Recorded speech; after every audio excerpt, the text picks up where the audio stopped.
ചേട്ടൻ കുറെ ദിവസമായില്ല എന്റെ പുറകെ കൂടിയിട്ട്. ഞാൻ എവിടെ പോയാലും ചേട്ടനുണ്ട്. എന്താ ഉദ്ദേശം? വെറുതെ എന്റെ പുറകെ നടന്ന് ചേട്ടന്റെ ടൈം വേസ്റ്റ് ചെയ്യണ്ട. ചേട്ടന്റെ ഈ ക്യാഷ് ഉണ്ടോ? എങ്കിൽ ഞാൻ ഇപ്പൊ വരാം. ഈ 1 മണിക്കൂർ ഞാൻ ഫ്രീയാ. അത് ചേട്ടന്റെ കൂടെ ആവാം. എന്തു പറയുന്നു? ക്യാഷ് ഒക്കെ ആവശ്യം പോലെ എന്തെങ്കിലും ഉണ്ട് എനിക്ക് പോവാം. എങ്ങോട്ട്? എൻ്റെ ഒരു കൂട്ടുകാരൻ്റെ വീട് അടുത്തുണ്ട്, അങ്ങോട്ടേക്ക് പോവാം. പോവാം.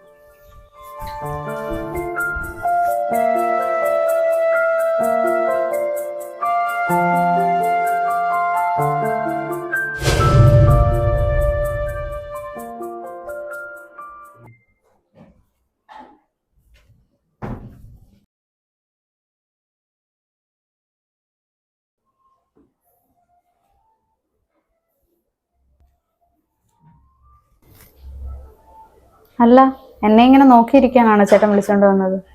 എനിക്കിന്ന് വേറെ കസ്റ്റമർ ഉള്ളതാ. ഇത് കഴിഞ്ഞിട്ട് വേണം എനിക്ക് അങ്ങോട്ട് പോകാൻ. എടൂ, താൻ രേവതിയല്ലേ? അനുവിൻ്റെ സ്വന്തം രേവു. തനിക്കെന്നെ മനസ്സിലായില്ലേ? ഇല്ല. എടൂ, തൻ്റെ കൂടെ പഠിച്ച തൻ്റെ ഒരു കൂട്ടുകാരി അനുവിൻ്റെ ചേട്ടൻ ഞാൻ. അരുൺ ചേട്ടൻ? അപ്പൊ താൻ എൻ്റെ പേര് പോലും മറന്നിട്ടില്ലല്ലേ? അനിയത്തിയുടെ കൂടെ വീട്ടിൽ വന്നിരുന്ന ആ പാവാടക്കാരിയെ എനിക്ക് അന്നേ ഇഷ്ടമായിരുന്നു. പറയാൻ പറ്റാതെ പോയൊരിഷ്ടം. പഠിത്തമൊക്കെ കഴിഞ്ഞ് ഒരു ജോലിയൊക്കെ കിട്ടി തൻ്റെ വീട്ടിൽ വന്ന് ആലോചിക്കാനിരിക്കുകയായിരുന്നു. പക്ഷേ പറ്റിയില്ല. മനസ്സിലന്ന് തോന്നിയ ആ ഒരു ഇഷ്ടം ഇപ്പോഴും എൻ്റെ മനസ്സിൽ മായാതെ കിടപ്പുണ്ട്. അതുകൊണ്ട് ചോദിക്കുക, തനിക്ക് എൻ്റെ ജീവിതത്തിലോട്ട് വന്നൂടെ? എന്തറിഞ്ഞിട്ടാ ഇപ്പം അരുണേണ്ണ എന്നെ ജീവിതത്തിലേക്ക് ക്ഷണിക്കുന്നത്? ഞാൻ ആരാണെന്ന് അറിയാം. ഇപ്പം ഈ നാട്ടിൽ അറിയപ്പെടുന്ന ഒരു... വേണ്ട, നീ ഒന്നും പറയണ്ട. എല്ലാം എനിക്കറിയാം. നീ ഒരാളെ സ്നേഹിച്ചത്, അയാളോട് ഇറങ്ങിപ്പോകുന്നതും, അവൻ്റെ ഒരു കുഞ്ഞിനെ തന്നിട്ട് നിന്നെ ഇട്ടിട്ട് പോയതും എല്ലാം എനിക്കറിയാം. ആ കുഞ്ഞിനെ വളർത്താൻ നീ ഓരോരുത്തരുടെ മുന്നിൽ കൈ നീട്ടിയതും അവസാനം അവളുടെ അസുഖം മാറ്റാൻ ഈ അഴുക്ക് ചളി വന്നത് പെട്ടതും എല്ലാം അറിഞ്ഞിട്ട് തന്നെയാണ് ഞാൻ നിന്നെ എൻ്റെ ജീവിതത്തിലേക്ക് ക്ഷണിക്കുന്നത്. ഇല്ല, ഇതൊരിക്കലും നടക്കില്ല. അരുണേട്ടന്റെ ജീവിതത്തിലേക്ക് വരാനുള്ള ഒരു യോഗ്യത എനിക്കില്ല. ദിവസവും ആരൊക്കെയോ കടിച്ചു തുപ്പുന്ന ഒരു ചണ്ടിയാണ് ഞാൻ. എന്നെ അരുണേട്ടന് വേണ്ട. നല്ലൊരു പെൺകുട്ടിയെ കണ്ടെത്തി ജീവിതത്തിലേക്ക് ക്ഷണിക്കാൻ നോക്ക്.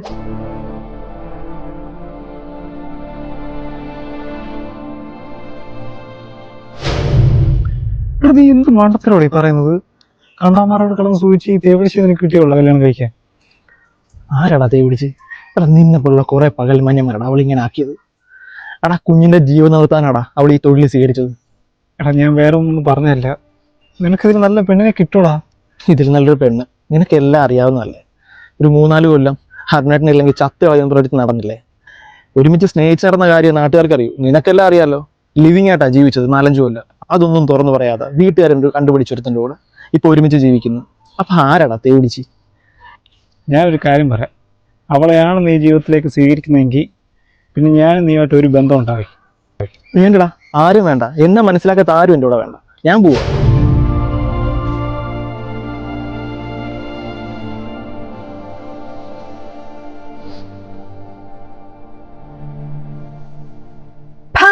കണ്ടോടുകൂടെ കിടന്നു ജീവിക്കുന്ന ഒരുമ്പട്ടവളെയൊന്നും ഈ വീട്ടിൽ കയറ്റി പെറുപ്പിക്കാൻ ഞാൻ സമ്മതിക്കില്ല.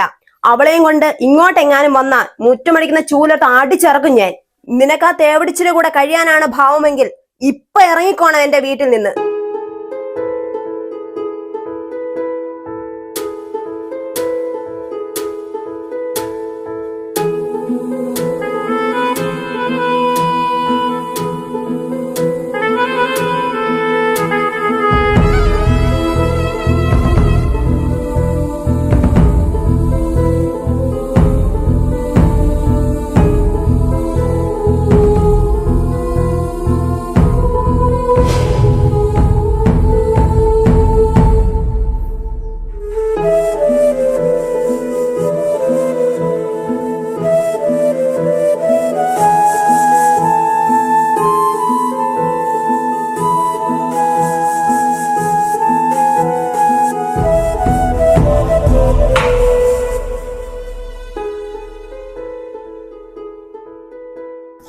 ദേവട്ടാ, നീ എപ്പോഴും ഫോണിൽ കളിച്ചിരുന്നോ കേട്ടോ.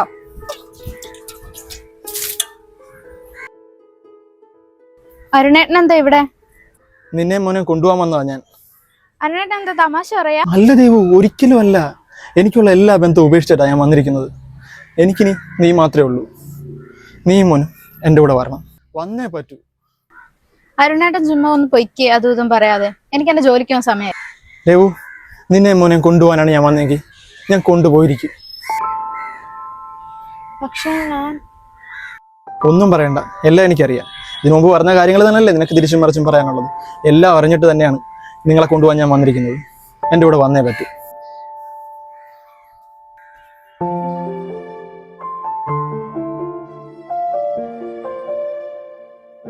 ഇന്നു മുതൽ നീ എൻ്റെ ഭാര്യയാണ്. ഇതെൻ്റെ കുഞ്ഞ്. എൻ്റെ ഭാര്യയെ സംരക്ഷിക്കാനും എൻ്റെ കുഞ്ഞിനെ നോക്കാനും ചികിത്സിക്കാനും എനിക്കറിയാം. അതിനുള്ള കഴിവ് എനിക്കുണ്ട്. നീ ഇപ്പം എൻ്റെ കൂടെ പറഞ്ഞേ.